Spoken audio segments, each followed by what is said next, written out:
Good day, friends. Thanks for joining us tonight for the new podcast, Wounded Hearts, Wounded Churches. We discuss a range of topics that includes all types of addictions, religious hurts, and recovery. And this live platform offers counseling sessions, meaningful question and answers, and a counseling continuum. Our co-host and staff person includes, but is not limited to, Miss Lolita does our program activities. Ms. Tennille does our technical activities for the podcast Wounded Hearts. We have a host of exciting contributors, and again, we're glad to have those new people on board as of last month. And my name is Prince, licensed counselor, founder of Antioch Youth Center, a 501c program. I want to thank our viewers for taking part in this live podcast, Wounded Hearts. And of course, we average around 200 plus viewers from the Facebook and of course from YouTube, but we have a array of other platforms which include iHeart, Sitter, Amazon Music, Pandora in review. So we usually don't count those too often, but we're up in the hundreds. In fact, we were at 1,000 a few months ago. So we're glad to be here tonight. This will not be a live broadcast tonight, but if you do have questions, please feel free to call our counseling line 478 283 9093, 478 283 9093, or you can email us at reeeechone at AOL.com. Friends, we have an array and a litany of discussion topics here along with our guests. Many of them are authors, writers, ministers, but we discuss different topics. And those topics don't always agree or are incongruent with the staff here, but we believe here that we can discuss things and begin to work these problems out with meaningful, respectful discussions. Be advised, some of the content is sensitive and will elicit some listener discretion. But make no mistake, I was asked last year by a young man who was deeply hurt. He said, Moon, what are you doing? And I told him simply, we're trying to implement and sustain three things: healing, forgiveness, reconciliation within the Church of God. So thank you for joining us in that process. And again, we enjoy our letters that do come in. And I have one, but I'm going to hold it until next week. We've got an exciting guest on tonight, and we want to give him time to express himself and about the new book that he has out now called God's Management Plan for Us. So we want to introduce Narone Mitchell. He's an author. He writes songs and an entrepreneur. Glad to have him here tonight, and you can buy the book, God's Management for Us, on Amazon. Let's give him a hand tonight. I'm glad he's here, and we're just glad to have Brother Mitchell here tonight. So, Brother Mitchell, if someone wants to contact you about the book, about services that you provide, about counseling, how could they best do that? Okay, they could reach me on my number, 778 778 1251. I'm kind of new to the number, new to the country, so, Okay. but they can reach in my number. All right. Of course. Brother Mitchell is from Jamaica. We were there some years ago, and we enjoyed ourselves down in Montego Bay at Sharp Square, I believe it was. And Okay. good to have you here. Thank you. All right, about the book. It's called God's Management for Us.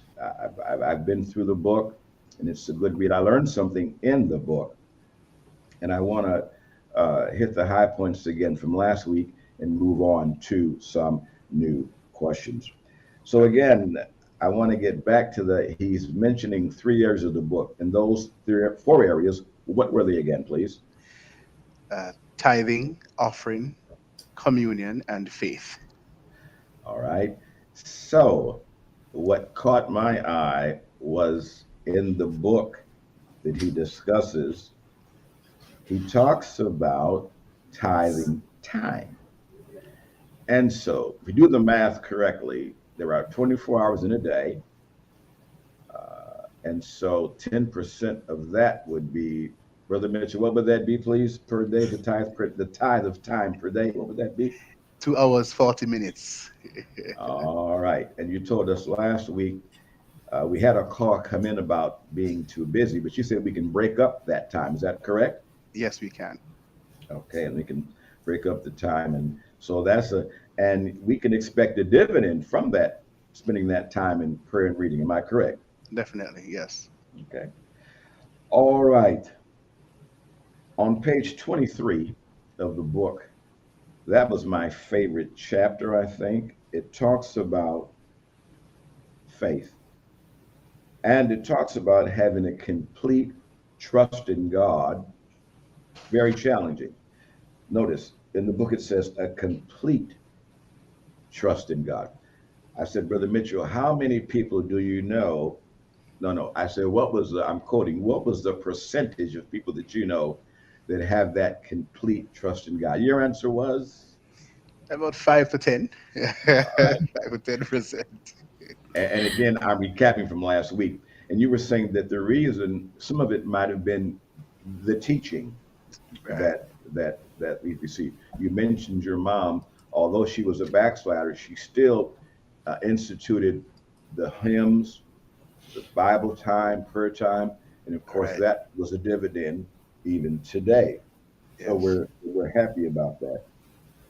And we talked about Abraham and the leaving his family and friends, and how that we can expect some opposition. All right, Brother Mitchell, take us back. When that person told you you can't sing, was that in a church setting when they told you that? And how did you feel when someone who was in authority told you you can't sing, you holler? How'd you feel? How'd you feel that day? The honest truth is, I felt really, really horrible, really bad, because the person who was telling me I couldn't sing really well can't sing. So it I felt really bad that somebody who doesn't know anything about singing is telling me I can't sing. So I really felt bad. Did you continue your singing even though? The reason why I say that, there's a friend of mine who went to college, Mhm. and they were going to study uh, economy, economics, and to be a bookkeeper, whatever. And the professor told them, "You just don't have it," and they stopped going to college. But this person did have it. They could have been an excellent Mm. CPA. I mean, they just got the goods on board. So, Brother Mitchell, what you're saying is when people tell us things, don't always take it to heart because it may not be all the way accurate. Is that what you're saying tonight? True. That's right. That's right. Right. Right. All right. So, that situation, did it stop you, or did you keep on moving past that to keep on singing? Oh, I kept on moving. Kept on moving. Wow. I kept on Hmm. moving. You Okay. have to follow your heart. Once you know who you are and what you're doing, if God is with you, then, to me, I don't know if I'm different or I'm weird or something, but it doesn't really matter the criticism I get. I'm gonna always push further. So, although a person tonight, you're talking to a person who may have been hurt, they've got to keep pushing forward for God, don't they? Yes. Okay. All right. Brother Mitchell, why are so many people struggling with forgiving people? I meet so many Wow. people, they're struggling. Now, they can maybe quote Psalm 23 or give out a tract, but when they're hurt, Why is it so difficult for people to forgive in your experience? Well, I want to say again, teaching is also a part of it. You know, Mhm. it could be that, let's say you're my father, I'm your son. You don't talk to Lady Tenille because she did something to you, and you know maybe she knew about it, or she has no clue that she offended you. You as an individual, my parent, my father, sit me down, and you're going to tell me not to talk to Tenille, not to even look at her. You know, you're Uh, sowing into my life the seed of unforgiveness and hatred. So it has to do with teaching most of the times, and it is very sad. wow. Any questions from our director here at this point? No, no questions. But I did have a comment where I think a lot of times, especially with unforgiveness, we do, you made a great point, we do suck in other people You into our did. Yeah. situations, and we unfortunately can affect others in our emotions and our feelings. And unfortunately, can we make things worse, I think, a lot of times under those Wow. circumstances. Yes, we Yes. do. Well said. Brother Mitchell, you're right about that, that as parents or even senior ministers, whatever, we can Yeah. many times keep that going. Brother Right. Mitchell, there was a family back in 1760. You might have heard of it in America. It was called the Hatfields and McCoys. Coys, yes. They kept a fight going on Feud, up until yes. probably this very day, 300 years. And one thing led to another, and that was propagated through parents, through cousins, Generational, and it yes. and it begun over a pig. The pig was scrawny and skinny, but because of that scrawny pig, they've been killing each other, shooting each other up and so. I concur with that point that we Right. can't let our hurt spill over someone else's situation Yes. because we might get hurt, but they might keep that rest of their lives and True, propagate it on to someone true, else. true, So very yeah, true. I've seen that. Lord help us. We got to pray about that, don't we, to make sure we don't Yes. fall in Yes, we that have to. uh, gap. And of course, you talked about forgiveness, and we have some examples in that. Joseph forgave his brothers. Uh, True. Yes. Yes. Jesus forgave Judas, Hmm. and of course, Paul forgave Mark, and on and on and on. And Right. that's and forgiveness is very important, isn't it, for us to forgive? Is that very important? It is very important to forgive. It's Mhm. crucial. Friends, you're listening to Wounded Hearts, Wounded Churches. And if you've been wounded, we are there for you. We are not a church, but we are reaching out to you to let you know God loves you and He can heal those wounds. Now, Brother Mitchell here wrote a wonderful book by Amazon, is his publisher. And he mentioned how he was hurt, devastated by being discouraged, but he did not let that stop him. And so we bring people on this podcast to let you know you've been wounded, disenfranchised, but you can keep on going. You've Yes. not been forgotten. We're reaching out to you in those three areas. I know it's redundant, you've heard it over and over again, but that's our main genre here, and that's our main focus and our mission statement to implement and submit three things: healing, reconciliation, forgiveness within the church of God.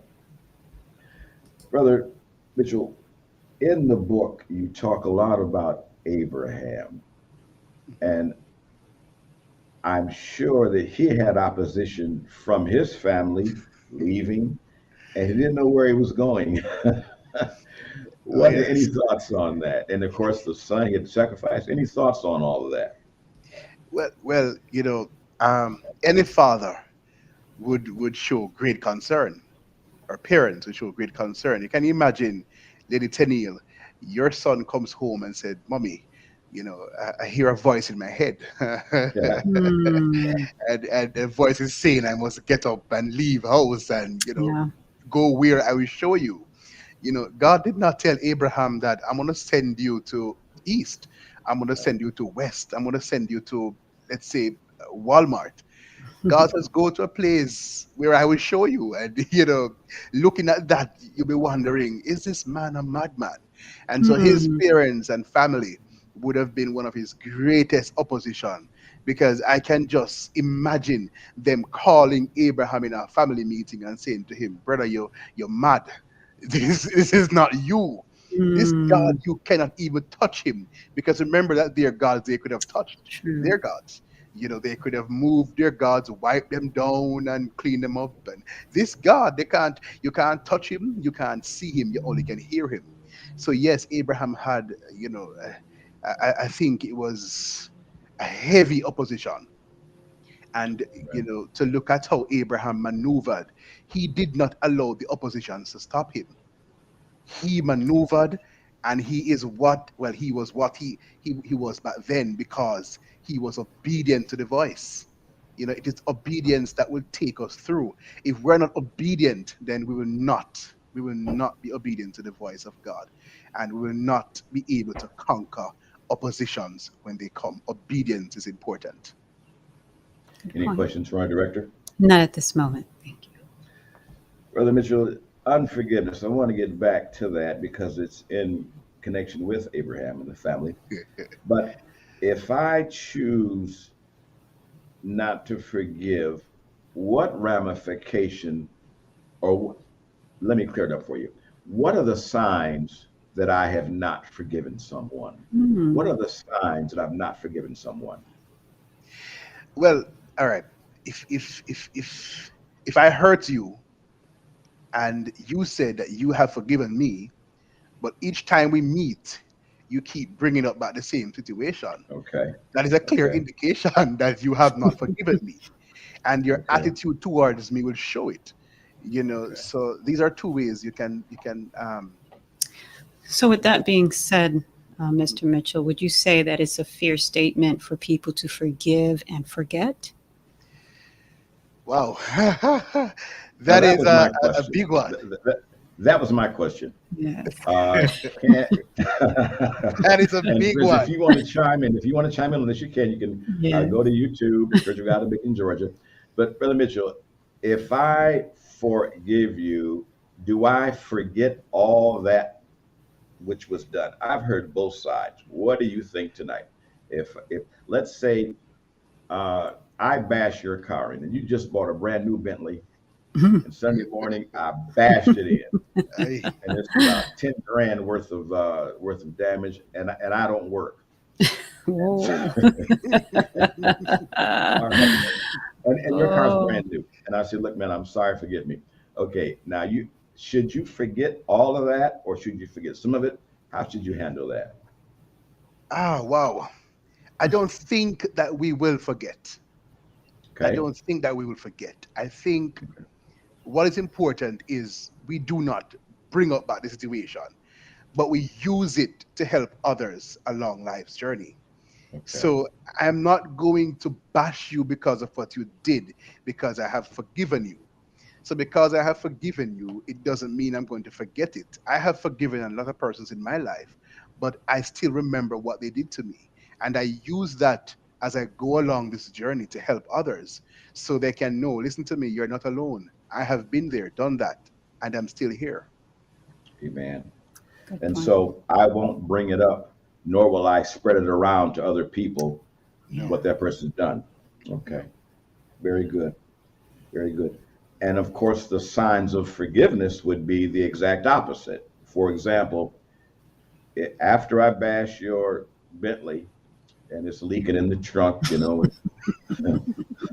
you're wetting up your luggage, and I see you a month from now, say, Brother Mitchell, I give you a big hug. What will you do? Give me a big hug back? Yeah, that's forgiveness. I embrace you back with a big smile from the heart. Big smile. And you're from the heart? From the heart? Yes, from the heart. Well, that's good. Well, friends, feel free to chime in because I've been asked over and over again, if I forgive someone, do I forget? And that's the dilemma. Because for some people, they don't forget it, but they allow it to play in their mind, Yes, true. and Very that true. can bring back some feelings. Friends, to an extent, from a counseling perspective only, our minds are photographic to some level. Maybe not. I've got a friend in California, perfect photographic memory. Not to that extent, but we do remember things just by the way our memory works. But Brother Mitchell did say that if I've forgiven someone, I won't keep on bringing it up.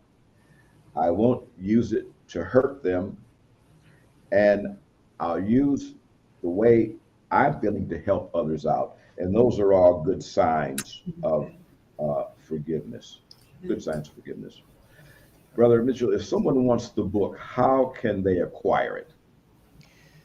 They can type in Narone Mitchell on Amazon, or they can type in the book's name, which is God's Management Plans for Us.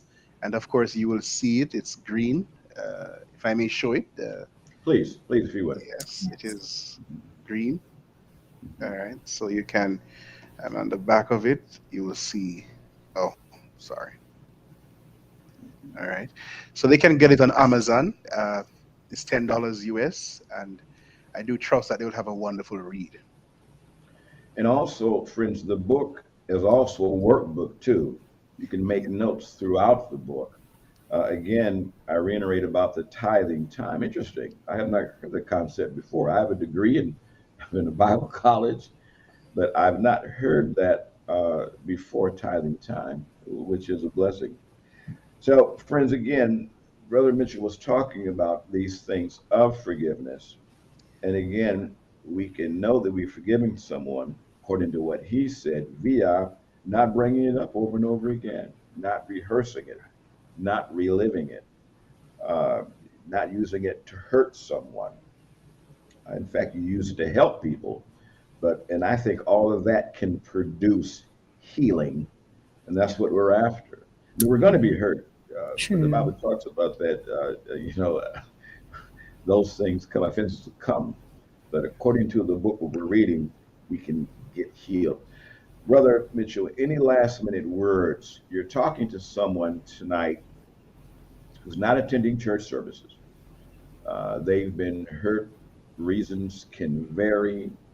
They can maybe what happened 20 years ago, 15 years ago, or 15 days ago. But if they're Mm. not in church now, maybe they're a young person. Let's say they're in their 30s, 25, 30, and they heard some things or had things done to them. They're out of church. You've been hurt before. What would you tell them?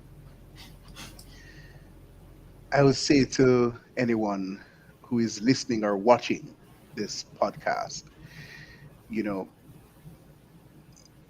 the hurt is a part of the process. And the truth is, it will make you stronger. It will shape you into a wonderful child of God. It is through the hurt that we rise from the ashes when the enemy expects us to just blow away.